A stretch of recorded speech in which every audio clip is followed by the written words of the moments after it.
I do not know which daunts me more, Fangorn, or the thought of the long road through Rohan on foot, said Gimli.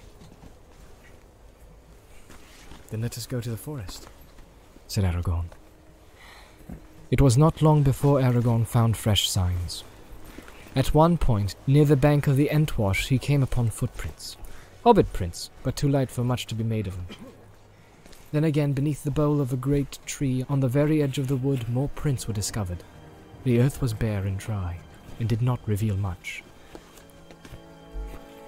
One hobbit at least stood here for a while and looked back, and then he turned away to the forest, said Aragorn.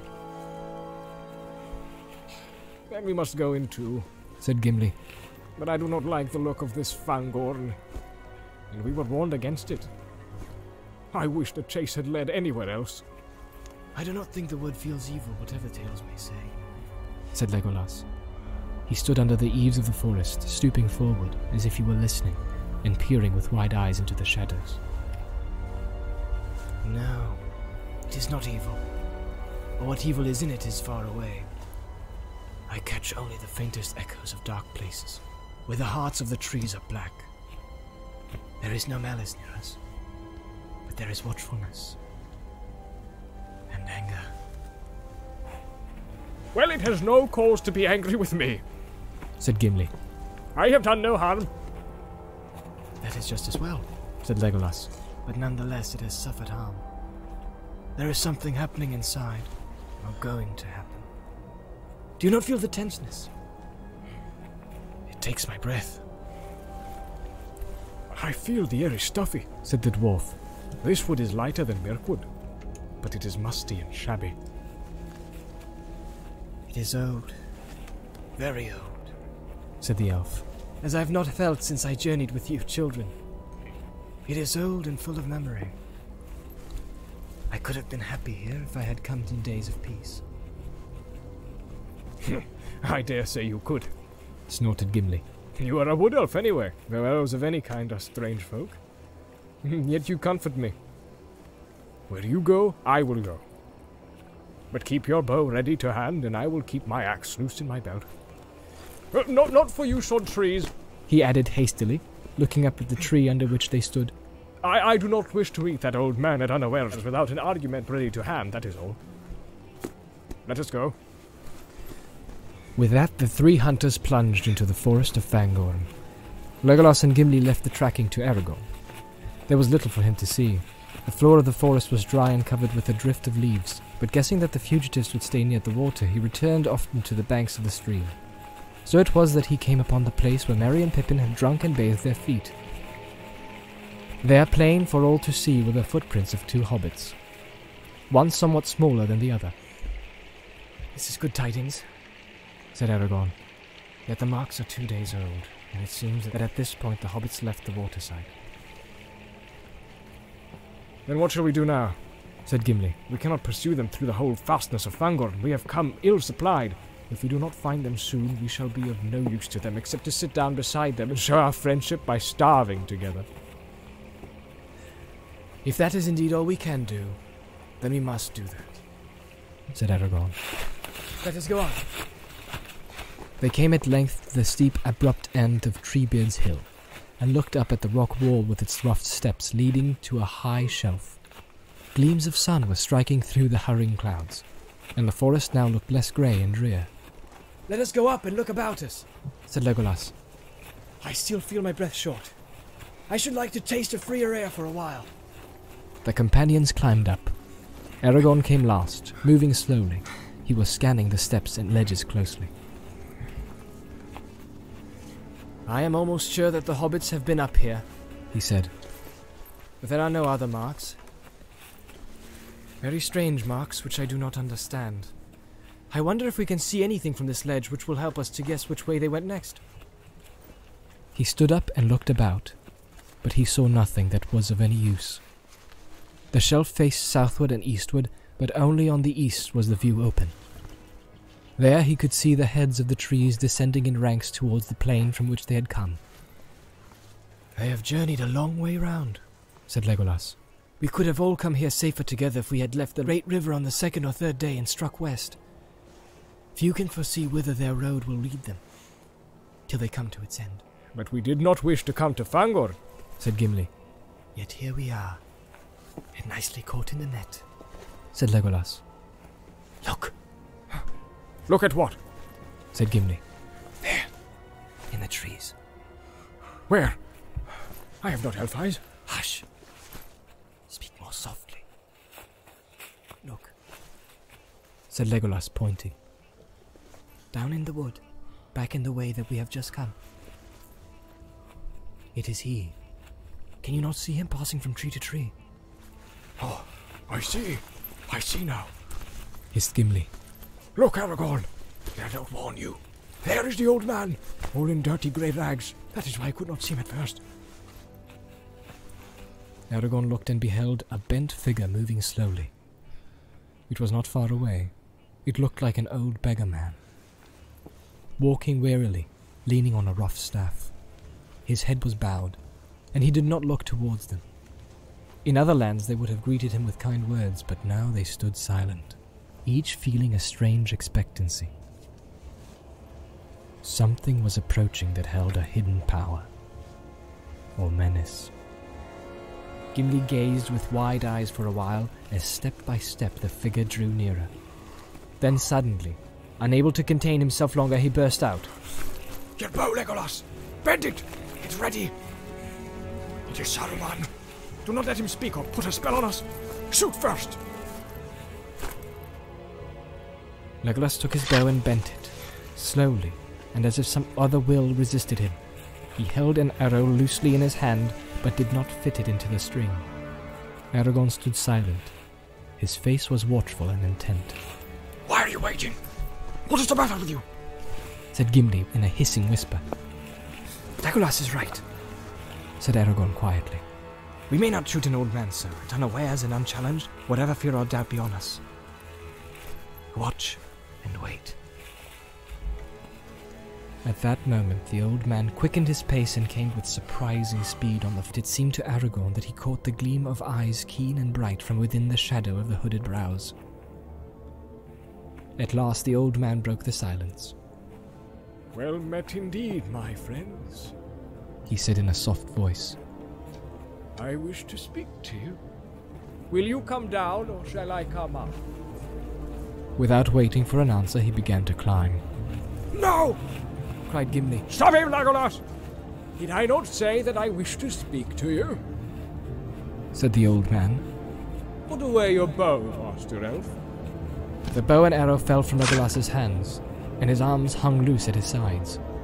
And you, Master Dwarf, pray take your hand from your axe haft until I am up. You will not need such arguments. Gimli stared and then stood still at staring, while the old man sprang up the rough steps as nimbly as a goat. All weariness seemed to have left him. As he stepped up on the shelf, there was a gleam, too brief for certainty. A quick glint of white, as if some garment shrouded by the grey rags had been for an instant revealed. The intake of Gimli's breath could be heard as a loud hiss in the silence. Well met, I say again, said the old man, coming towards them. When he was a few feet away, he stood, stooping over his staff, with his head thrust forward, peering at them from under his hood. And what may you be doing in these parts? An elf, a man, and a dwarf, all clad in elvish fashion. No doubt there is a tale worth hearing behind it all. Such things are not often seen here. You speak as one that knows Fangorn well, said Aragorn. Is that so? Not well, said the old man. That would be a study of many lives. But I come here now and again. Might we know your name, and then hear what it is that you have to say to us? Said Aragorn. The morning passes and we have an errand that will not wait. As for what I wish to say, I have said it. What may you be doing? What tale can you tell of yourselves? As for my name... He broke off, laughing long and softly. Aragorn felt a shudder run through him at the sound. A strange cold thrill, and yet it was not fear or terror that he felt. Rather, it was like the sudden bite of a keen air, or the slap of a cold rain that makes an uneasy sleeper. My name, said the old man again. Have you not guessed it already? You have heard it before, I think. Yes, you have heard it before. But come now, what of your tale? The three companions stood silent and made no answer. There are some who would begin to doubt whether your errand is fit to tell, said the old man. Happily, I know something of it. You are tracking the footsteps of two young hobbits, I believe. Yes, hobbits. Don't stare as if you had never heard this strange name before. You have, and so have I. Well, they climbed up here the day before yesterday, and they met someone they did not expect. Does that comfort you? And now you would like to know where they were taken? Well, maybe I can give you some news about that. But why are we standing? Your errand, you see, is no longer as urgent as you thought. Let us sit down and be more at ease. The old man turned away and went towards a heap of fallen stones and rock at the foot of the cliff behind. Immediately, as if a spell had been removed, the others relaxed and stirred. Gimli's hand went at once to his axe haft. Aragorn drew his sword. Legolas picked up his bow. The old man took no notice, but stooped and sat himself on a low flat stone. Then his grey cloak drew apart, and they saw beyond doubt that he was clothed beneath, all in white. Saruman! Cried Gimli, springing towards him with axe in hand. Speak! Tell us where you've hidden your friends and what have you done with them. Speak, or I will make a dint in your hand that even a wizard will find it hard to deal with. The old man was too quick for him. He sprang to his feet and leapt to the top of a large rock. There he stood, grown suddenly tall, towering above them. His hood and his grey rags were flung away, his white garments shone. He lifted up his staff, and Gimli's axe leapt from his grasp and fell ringing to the ground. The sword of Aragorn, stiff in his motionless hand, blazed with a sudden fire. Legolas gave a great shout, said the old man. They all gazed at him. His hair was white as snow in the sunshine, and gleaming white was his robe.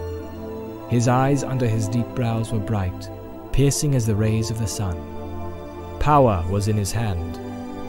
Between wonder, joy, and fear, they stood and found no words to say.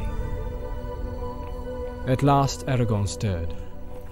Gandalf, he said. Beyond all hope you returned to us in our need. What veil was over my sight? Gandalf. Gimli said nothing, but sank to his knees, shading his eyes. Gandalf, the old man repeated, as if recalling from old memory a long-disused word.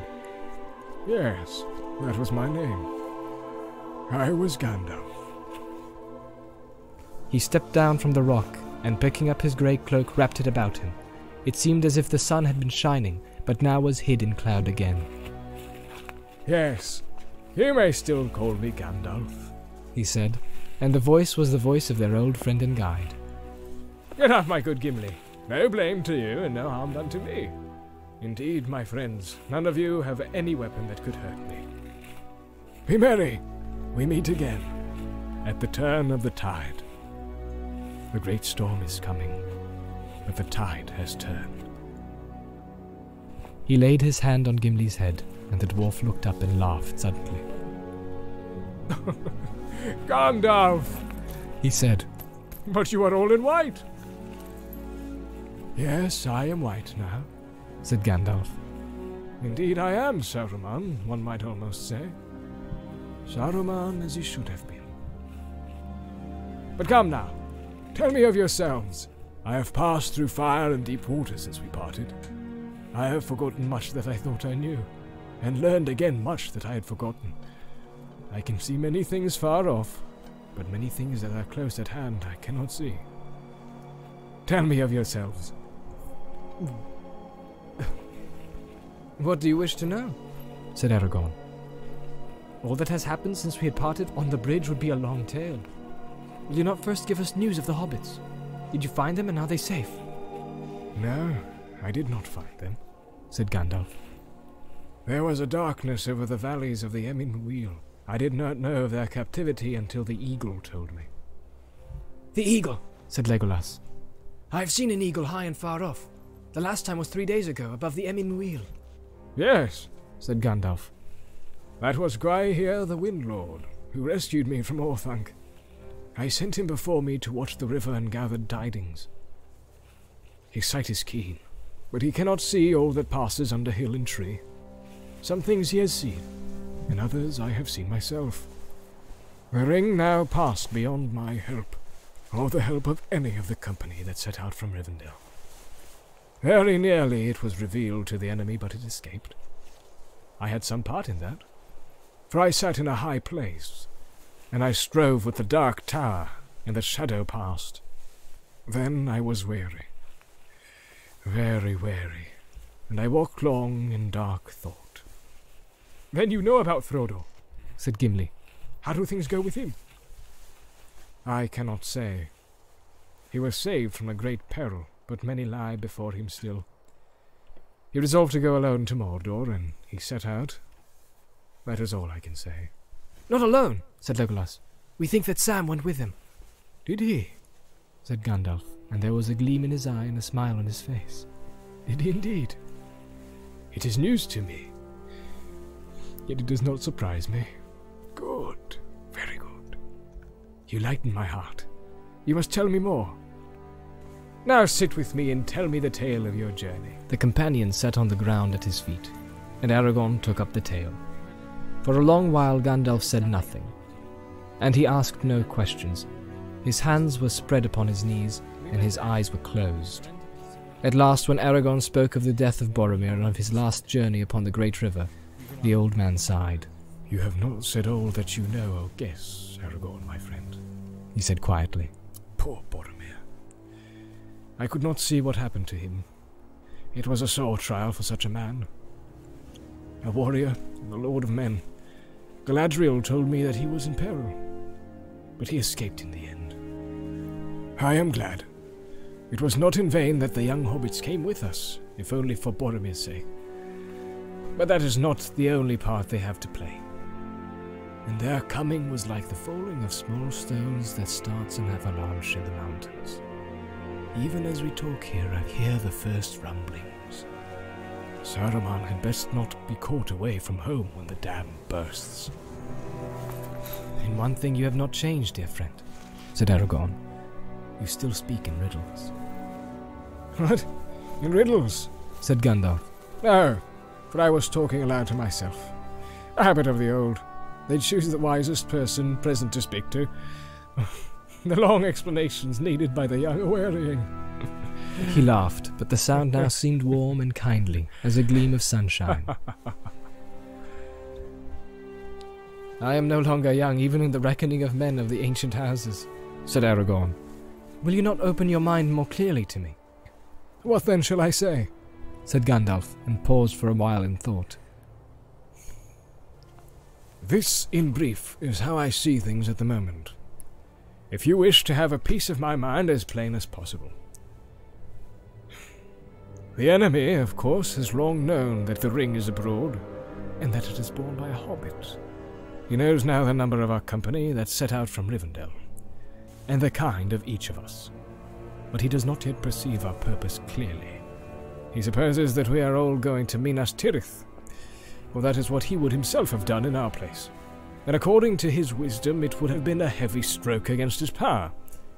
Indeed, he is in great fear, not knowing what mighty one may suddenly appear, wielding the ring, and assailing him with war, seeking to cast him down and take his place. That we should wish to cast him down and have no one in his place is not a thought that occurs to his mind. That we should try to destroy the ring itself has not yet entered into his darkest dream. In which no doubt you will see our good fortune and our hope. For imagining war, He has let loose war, believing that he has no time to waste. For he that strikes the first blow, if he strikes it hard enough, may need to strike no more. So the forces that he has long been preparing, he is now setting in motion, sooner than he intended.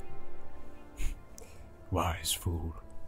For if he had used all his power to guard Mordor, so that none could enter, and bent all his guile to the hunting of the ring, then indeed hope would have faded. Neither ring nor ring-bearer could have long eluded him. But now his eye gazes abroad rather than near at home, and mostly he looks towards Minas Tirith. Very soon now his strength will fall upon it like a storm. For already he knows that the messengers he sent to waylay the company have failed again. They have not found the ring. Neither have they brought away any hobbits as hostages. Had they done even so much as that, it would have been a heavy blow to us, and it might have been fatal. But let us not darken our hearts by imagining the trial of their gentle loyalty in the Dark Tower. For the enemy has failed, so far, thanks to Saruman. And is not Saruman a traitor? Said Gimli. Indeed, yes, said Gandalf. Doubly. And is not that strange? Nothing that we have endured of late has seemed so grievous as the treason of Isengard. Even reckoned as a lord and captain, Saruman has grown very strong. He threatens the men of Rohan and draws off their help from Minas Tirith, even as the main blow is approaching from the east. Yet a treacherous weapon is ever a danger to the hand. Saruman also had a mind to capture the ring, for himself, or at least to snare some hobbits for his evil purposes. So between them, our enemies have contrived only to bring Merry and Pippin with marvelous speed and in the nick of time to Fangorn, where otherwise they would never have come at all. Also, they have filled themselves with new doubts that disturb their plans. No tidings of the battle will come to Mordor, thanks to the horsemen of Rohan, but the Dark Lord knows that 2 hobbits were taken in Emin Muil and borne away towards Isengard against the will of his own servants. He now has Isengard to fear, as well as Minas Tirith. If Minas Tirith falls, it will go ill with Saruman. It is a pity that our friends lie in between, said Gimli. If no land had divided Isengard and Mordor, then they could fight while we watched and waited. The victor would emerge stronger than either, and free from doubt, said Gandalf. But Isengard cannot fight Mordor, unless Saruman first obtains the ring. That he will never do now. He does not yet know his peril. There is much that he does not know. He was so eager to lay his hands on his prey that he could not wait at home, and he came forth to meet and to spy on his messengers. But he came too late for once, and the battle was over and beyond his help before he reached these parts. He did not remain here long. I took into his mind, and I see his doubt. He has no woodcraft. He believes that the horsemen slew and burned all upon the field of battle, but he does not know whether the orcs were bringing any prisoners or not, and he does not know of the quarrel between his servants and the orcs of Mordor. Nor does he know of the winged messenger. The winged messenger! Cried Legolas. I shot him with the bow of Galadriel above San Gebir, and I felled him from the sky. He filled us all with great fear. What new terror is this? One that you cannot slay with arrows, said Gandalf. Ye only slew his steed. It was a good deed, but the rider was soon horsed again. For he was a Nazgul, one of the 9, who ride now upon winged steeds. Soon their terror will overshadow the last armies of our friends, cutting off the sun. But they have not yet been allowed to cross the river. And Saruman does not know of his new shape in which the ring-wraiths have been clad. His thought is ever on the ring. Was it present in the battle? Was it found? What if Theoden, Lord of the Mark, should come by it and learn of its power? That is the danger that he sees, and he has fled back to Isengard, to double and treble his assault on Rohan. And all the time there is another danger, close at hand, which he does not see. Busy with his fiery thoughts, He has forgotten Treebeard. Now you speak to yourself again, said Aragorn with a smile. Treebeard is not known to me, and I have guessed part of Saruman's double treachery, yet I do not see in what way the coming of 2 hobbits to Fangorn has served, save to give us a long and fruitless chase. Wait a minute, cried Gimli. There is another thing that I should like to know first. Was it you, Gandalf, or Saruman that we saw last night? You certainly did not see me, answered Gandalf. Therefore I must guess that you saw Saruman. Evidently we look so much alike that your desire to make an incurable dent in my hat must be excused. Good, good, said Gimli. I am glad that it was not you. Gandalf laughed again. Yes, my good dwarf, he said. It is a comfort not to be mistaken at all points. Do I not know it only too well? But of course I never blamed you for your welcome of me. How could I do so, who have so often counseled my friends to suspect even their own hands when dealing with the enemy? Bless you, Gimli, son of Gloin. Maybe he will see us both together one day and judge between us. But the hobbits, Legolas broke in. We have come far to seek them, and you seem to know where they are. Where are they now? With Treebeard and the Ents, said Gandalf. The Ents, exclaimed Aragorn. Then there is truth in the old legends about the dwellers in the deep forests and the giant shepherds of the trees. Are there still Ents in the world? I thought they were only a memory of ancient days, if indeed they were ever more than a legend of Rohan. A legend of Rohan? Cried Legolas. Nay, every elf in Wilderland has sung songs of the old Onodrim and their long sorrow. Yet even among us there are only a memory. If I were to meet one still walking in this world, then indeed I should feel young again. But Treebeard, that is only a rendering of Fangorn into the common speech. Yet you seem to speak of a person. Who is Treebeard? Ah, now you are asking much, said Gandalf. The little that I know of his long, slow story would make a tale of which we have no time now. Treebeard is Fangorn, the guardian of the forest. He is the oldest of the Ents, the oldest living thing that still walks beneath the sun upon this Middle-earth. I hope indeed, Legolas, that you may yet meet him. Merry and Pippin have been fortunate. They met him here, even where we sit, for he came here 2 days ago and bore them away to his dwelling, far off by the roots of the mountains. He often comes here, especially when his mind is uneasy, and rumors of the world outside trouble him. I saw him 4 days ago, striding among the trees, and I think he saw me, for he paused. But I did not speak, for I was heavy with thought, and weary after my struggle with the Eye of Mordor. And he did not speak either, nor call my name. Perhaps he also thought that you were Saruman, said Gimli, and you speak of him as if he was a friend. I thought Fangorn is dangerous. Dangerous, cried Gandalf.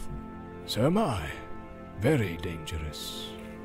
More dangerous than anything you will ever meet, unless you are brought alive before the seat of the Dark Lord. And Aragorn is dangerous, and Legolas is dangerous. You are beset with dangers, Gimli, son of Gloin, for you are dangerous yourself in your own fashion. Certainly the forest of Fangorn is perilous, not least to those that are too ready with their axes. And Fangorn itself, he is perilous too, yet he is wise and kindly nonetheless. But now his long, slow wrath is brimming over, and all the forest is filled with it. The coming of the hobbits and the tidings that they brought have spilled it. It will soon be running like a flood, but its tide is turned against Saruman and the axes of Isengard. A thing is about to happen, which has not happened since the elder days. The Ents are going to wake up and find that they are strong. What will they do?